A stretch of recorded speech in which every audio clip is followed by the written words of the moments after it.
नमस्कार दोस्तों। पश्चिम बंगाल के विधानसभा चुनाव के पहले चरण का मतदान हो चुका है और वहां से जो तस्वीरें सामने आ रही हैं वो लोकतंत्र के लिए बेहद शर्मनाक है। चुनाव आयोग की तमाम सख्ती और केंद्रीय बलों की तैनाती के बावजूद पश्चिम बंगाल में हिंसा थमने का नाम नहीं ले रही है और आज एक ऐसी खबर आई है दोस्तों जिसने पूरे देश का ध्यान खींच कर रख लिया है। लेकिन दोस्तों क्या है पूरी खबर आपको जरूर बताएंगे, लेकिन उससे पहले आपसे निवेदन है कि वीडियो को लाइक जरूर कीजिएगा और चैनल को सब्सक्राइब कर लीजिए ताकि पश्चिम बंगाल की जो हर हलचल है वो आप तक हम सबसे पहले पहुंचा दिया करें। तो दोस्तों जानते हैं आखिरकार क्या हुआ है कुमारग्राम में।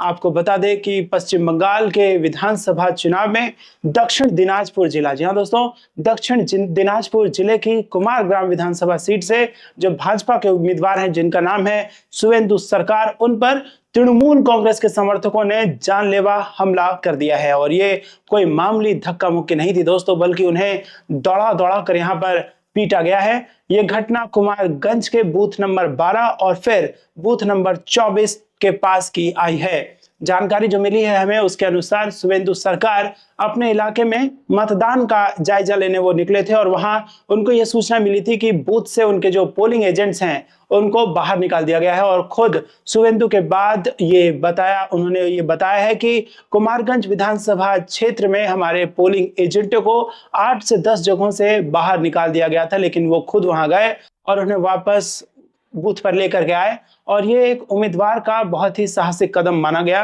ताकि फ्री एंड फेयर इलेक्शन वहां पर हो सके। लेकिन इसके बाद जो हुआ उसने देश को हिलाकर रख दिया दोस्तों, बेहद निंदनीय है और लोकतंत्र पर ऐसा खतरा आज तक नहीं मंडराया था। आपको बता दें कि जब वो बूथ नंबर 24 पर पहुंचे तो वहां पहले से मौजूद थे तृणमूल के समर्थक और उनकी जो भीड़ थी वो वहां पर उग्र हो गई और देखते ही देखते उन समर्थकों ने शुवेंदु सरकार और उनकी टीम पर हमला बोल दिया। सबसे चौंकाने वाली बात यह रही कि इस पूरी वारदात के दौरान मौके पर ना तो केंद्रीय बल मौजूद थे और ना ही सुरक्षा का कोई विशेष इंतजाम वहां पर मौके पर किया गया।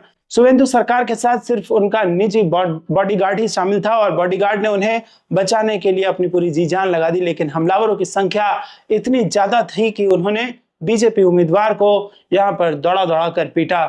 घटना के बाद शुवेंदु सरकार ने खुद मीडिया के सामने आकर बताया और उन्होंने कहा कि डर का माहौल बनाने की यहां पर कोशिश तृणमूल कांग्रेस द्वारा की गई है। केंद्रीय बल ठीक पोलिंग स्टेशन पर मौजूद थे, लेकिन जब शुवेंदु सरकार वहां पहुंचे तो उनके साथ सिर्फ उनका बॉडीगार्ड था और इसी का फायदा उठाकर उन्होंने जो है मतलब तृणमूल के जो वहां पर एक तरीके से कथित गुंडे बैठे थे उन्होंने शुवेंदु सरकार पर हमला कर दिया। दोस्तों ये कोई छोटी मोटी चुनावी झड़प नहीं है, ये बंगाल में चुनावी हिंसा का चरम है। एक विधानसभा उम्मीदवार जो शायद खुद किसी बड़े नेता के करीबी हो, उन पर इस तरह खुलेआम हमला होना और सुरक्षा बलों का मौके से गायब रहना बहुत गंभीर सवाल खड़े करता है। दोस्तों अगर इतने बड़े नेता का ये हाल है तो जो जनता वहां पर फ्री एंड फेयर वोट डालने जा रही होगी उसका क्या हो रहा होगा। क्या चुनाव आयोग केवल ममता बनर्जी या बड़े नेताओं की सुरक्षा के लिए है? क्या आम उम्मीदवारों की जान की कोई कीमत नहीं है?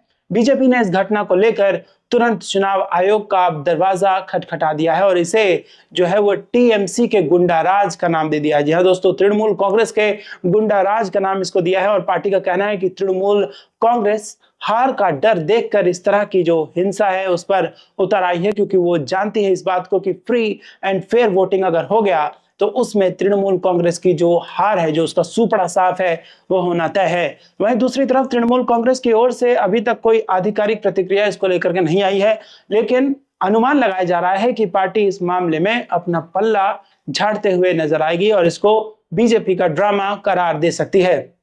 लेकिन दोस्तों क्या ये महज चुनावी आरोप प्रत्यारोप है? एक बात तो देखिए साफ है दोस्तों, शुवेंदु सरकार का नाम बंगाल की राजनीति में किसी से छुपा हुआ नहीं है और वो कभी तृणमूल कांग्रेस के बड़े नेता थे और ममता बनर्जी के करीबी नेता माने जाते थे, लेकिन बाद में उन्होंने पाला बदलकर बीजेपी ज्वाइन कर ली थी। इस वजह से वो टीएमसी के लिए लगातार निशाने पर रहे हैं। ऐसे में उन पर यह हमला केवल शारीरिक नहीं बल्कि एक राजनीतिक संदेश भी है। जी दोस्तों, आपको बता दें कि हिंसा उस राज्य की तस्वीर पेश करती है जहां चुनाव आते ही बंदूक और लाठियां बोलने लगती है। सवाल यह है कि क्या चुनाव आयोग इस मामले में सख्त कार्रवाई कर पाएगा? जी हाँ दोस्तों, बहुत बड़ा सवाल है ये। और सवाल ये भी है कि क्या इन हमलावरों को पकड़ा जाएगा या फिर यह मामला भी उन सैकड़ों चुनावी हिंसा की घटनाओं की तरह फाइलों में दब कर रह जाएगा। जी हाँ दोस्तों, पश्चिम बंगाल का चुनाव जहां पर केंद्रीय बल झोंक दी गई है और जहां पर चुनाव आयोग लगातार दावे कर रहा है कि हम फ्री एंड फेयर इलेक्शन कराएंगे, डर का माहौल खत्म करेंगे, लेकिन वहां से ये खबर आ रही है। इस घटना से यह भी साबित होता है कि बंगाल की जनता कितने डर के माहौल में वोट डालने जा रही है और अगर उम्मीदवार ही वहां पर सुरक्षित नहीं है तो आम मतदाता का क्या ही वहां पर हाल होगा। ये लोकतंत्र के लिए बेहद चिंताजनक स्थिति है। अगर आपको लगता है कि इस तरह की हिंसा की जितनी भी निंदा की जाए वो कम है तो इस वीडियो को दोस्तों जमकर जितने ग्रुप्स आप जानते हैं हर जगह शेयर कीजिए, वीडियो को लाइक कीजिए, कमेंट बॉक्स में जरूर बताइए कि आप बंगाल की इस चुनावी हिंसा को किस तरह देखते हैं और ऐसे ही हर ताजा चुनावी अपडेट के लिए आप इस चैनल को सब्सक्राइब करना मत भूलिएगा।